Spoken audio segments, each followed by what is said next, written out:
Here. The last time I spoke at a Dharma talk, it was on February 2nd in New York City. It happened to be the last time I was in New York City. So this is quite significant for me to be doing this today.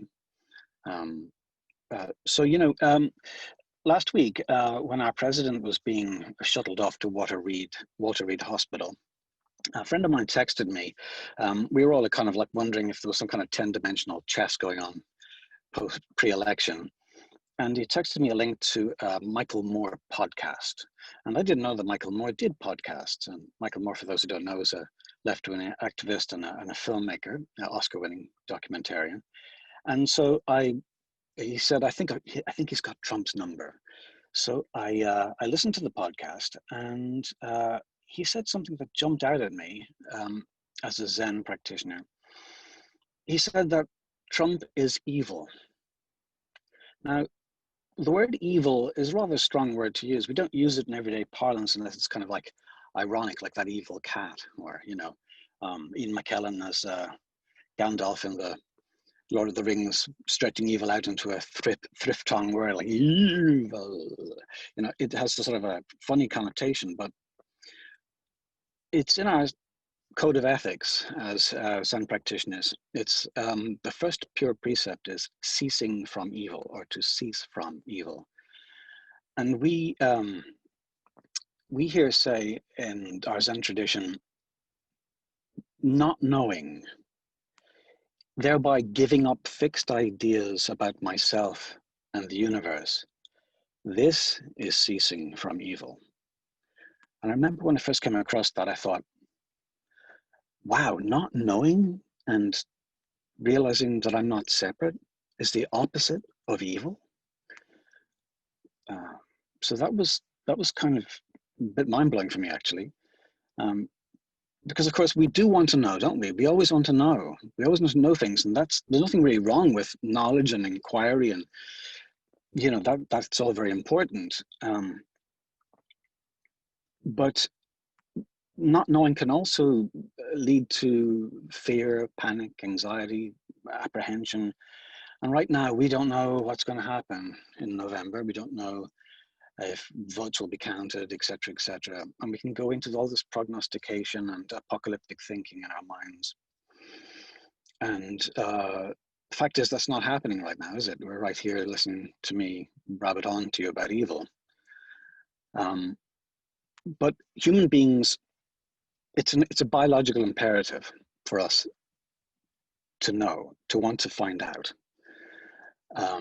And recently I read *Sapiens*. It took me a few years to do it, but there's a historian called Yuval Noah Harari. He wrote a very famous book now called *Sapiens*, A Brief History of Humankind. And he talks about how 70,000 years ago, human beings, our species, because there were 5 other species of humans at the time, underwent what was called the cognitive revolution. We developed language. And when we developed language, we also developed imagined realities. And imagined realities helped us work together more efficiently. We invented things like law. We knew that somebody in the other town would do X, Y, and Z, even if we never met them. And he says, to define an imagined reality, he says that an imagined reality is something that everyone believes in. And as long as this communal belief exists, the imagined reality exerts its force on the world. And he goes on to say, ever since the cognitive revolution, sapiens have thus been living in a dual reality. On the one hand, the objective reality of rivers, trees, and lions, and on the other hand, the imagined reality of gods, nations, and corporations. As time went by, the imagined reality became ever more powerful, so that today, the very survival of rivers, trees, and lions depends on the grace of imagined entities such as the United States of America and Google. But for me, the most poignant passage in this dissertation was this. Just a quick sip. He says, there is no way out of our imagined order. when we break down our prison walls, for example, in a revolution or what have you, when we break down our prison walls, we run towards freedom. When we run towards freedom, we are in fact running into a more spacious exercise yard of a bigger prison. So it's never ending, this prison of our imagined realities. And I think we have this echoes of that in Zen. In fact, we talk about the gateless barrier. When we chant in the Zendo together, we often say, gate, gate, paragate.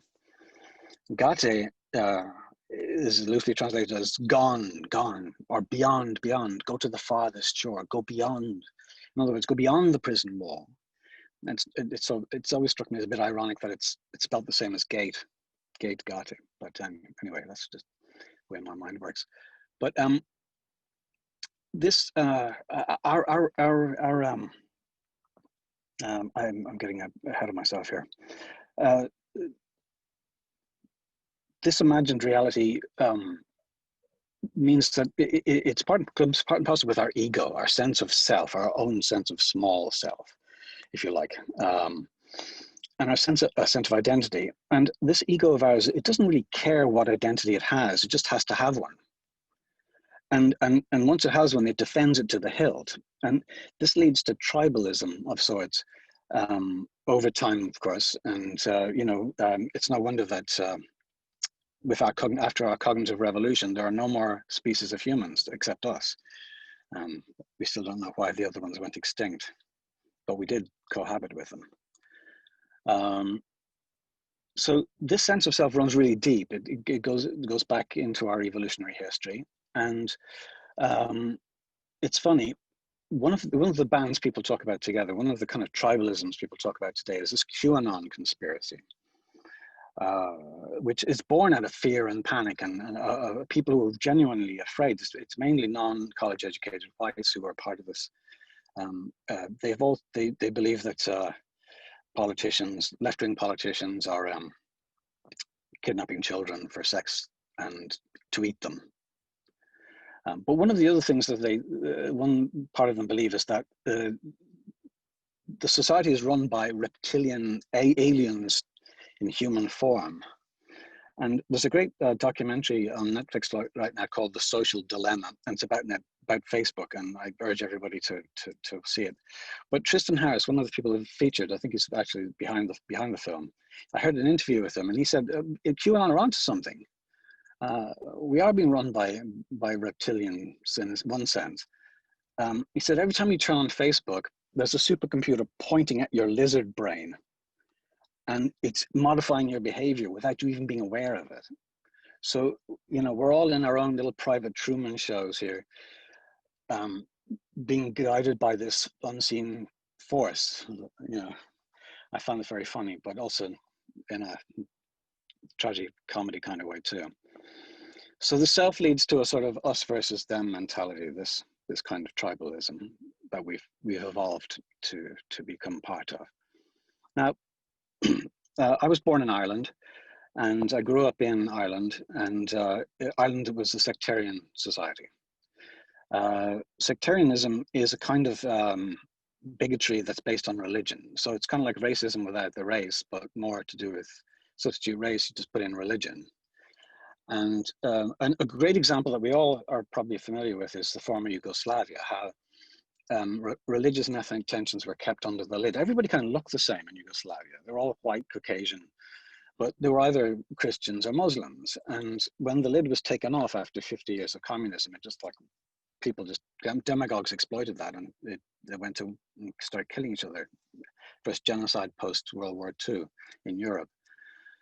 But in Northern Ireland, which was just about 100 miles from my front door, every day people bombed each other, they killed each other, they shot each other, they robbed, they inflicted vigilante justice.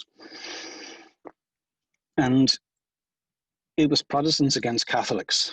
It was like some kind of bizarre video game, really, when you think about it. It was so absurd. And it still is there. That kind of mentality is still there today. But at one point, people figured out it's probably better just if we all just stopped doing it and made some money. But the fact that it went on for 30 years, there was a lot of research done into sectarianism, a lot of sociology. And in the post-Good Friday Agreement, which kind of put an end to the violence officially, there's been some kinds of like community efforts of truth and reconciliation to bring the two tribalisms, two tribes together, and to have them see that they're not so different. But two sociologists in particular, Cecilia Clegg and Joe Lecce, I'm probably pronouncing his name wrong, they came up with a thing called the sectarian scale. Now, the sectarian scale is a way to measure or to see how a society descends into violence from sectarianism, but ostensibly, but really from kind of tribalist mentality. And I want to read to you this sectarian scale, and I want to ask you if you think any of it might sound familiar. So there are 11 steps to the sectarian scale. Step 1, we are different. We behave differently. Step 2, we are right. Step 3, we are right, but you are wrong. Step 4, you are a less adequate version of what we are. Step 5, you are not what you say you are. Step 6, we, in fact, are what you say you are. 7, what you are doing is evil. Step 8, you are so wrong, you forfeit ordinary rights. Step 9, you are less than human. Step 10, you are evil. Step 11, you are demonic. Now, step 11 has religious overtones, obviously, but you can tell how it's one step beyond evil in a sense. Expunge the demons, right? So, depressingly, we're bouncing around the you are doing evil, you are evil, you aren't what you say you are, you forfeit ordinary rights. As an immigrant to this country, and thinking about children in cages, I can see what that does very, very succinctly, actually. And it's still something that gives me a pain in my stomach. But accusing others of evil, now that's a different kettle of fish, really, at the end of the day. Now, I admire Michael Moore. I don't think he really meant to be whipping up genocidal tendencies when he said that Trump was evil. But I think that we need to consider how that's a slippery slope when we still start taking on board this idea that the other is evil, where that leads, because it's like a line in the sand. It's like a prison wall that we can burst through and go into a really bad prison. And Buddhism itself is not immune to sectarianism. Like, for instance, recently we've had that genocide of the Rohingya in Myanmar, and one of the main leaders of that was a Buddhist monk by the name of Ashwin Marathu. He led thousands of monks to ostensibly protect the values of Buddhist society against the encroachment of terrorists who were being fueled by Saudi Arabia. And it's no wonder to me that most people in Myanmar think the internet is Facebook and Facebook is the internet. They're interchangeable. There's a strange connection. Strange, not the right word to use there, actually. There's a definite connection between the genocide and Facebook there. So a few weeks ago, Ryoshin, one of our senior students, gave a talk, and he quoted the Dhammapada. And I want to just go over what he said again, because it is really it jumped out at me when I first read it. It's in the second page of the first part of the Dhammapada, and these are the sayings of the Buddha, or attributed to the Buddha at least. And it goes, "Look how he abused me and beat me down, how he threw me down and robbed me. Live with such thoughts, and you live in hate. But look how he abused me and beat me, how he threw me down and robbed me. Abandon such thoughts, and live in love." I have immediate family here in the United States who are Republicans. And I know one for sure is going to vote for Trump this time around. I don't think of them as evil. When I think of them, I can't see them as evil people. Misinformed, perhaps, but then again, they have different Facebook feeds than I have. So there you go. Naturally, there's a koan that kind of speaks to this. This is the bad side of not knowing. When you don't accept not knowing, you start, indulging in this kind of tribalistic behavior, or them versus us kind of thing, and trying to find a monopoly on the truth, or at least when you find what you think is the truth, you have it and they don't have it, and that's the danger. So there's a koan that goes, it's called Nanshuan's Truth That Has Never Been Spoken. And Nanshuan paid a visit to Master Nirvana of Paichang Mountain. And Chang said, "Have all the ancients of antiquity had a truth that has never been spoken for the people?" Chuan said, "They have." Chang said, "And what is this truth that has never been spoken?" Chuan said, "It is not mind, it is not Buddha, it is not anything." Chang said, "You said it." Chuan said, "I am just thus. How about you, teacher?" Chang said, "I am not a great man of knowledge either. How would I know if it has been spoken or not?" Chuan said, "I don't understand." Chang said, "I have already spoken too much for you." Unfortunately, I don't have time to go into the koan, but the verse has got a poignant line in it. The verse goes,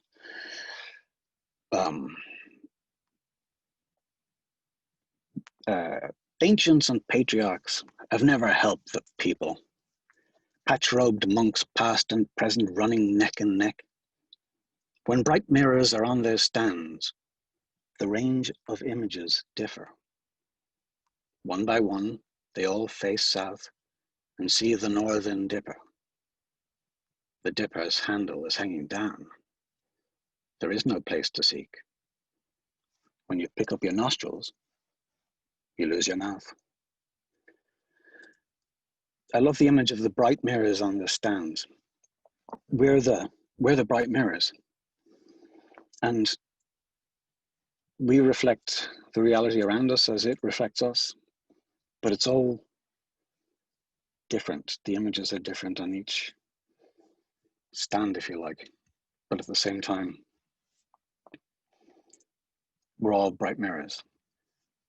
And facing south implies that we're facing our death. We face, one by one, we have to face this reality of ours.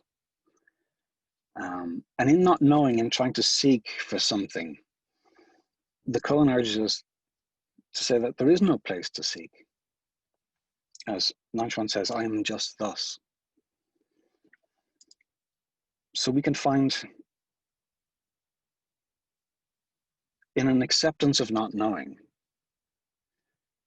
we can become intimate with ourselves and our daily life in a very comforting and reassuring way. We don't have to go into the imagined realities of the future or into the dream world of the past. Those things are all valid for various reasons, like planning or wondering why you do things or what have you. But still, being just thus, Tathagata, the just coming one, is finding comfort and intimacy in not knowing. And Zen is replete with literature and poems about this. And, you know, it is one of the, as a religion, it has a lot to say for itself, a lot of literature. But the irony is, I always felt that Zen is kind of like, it's kind of like a rug that's trying to pull itself out from under itself.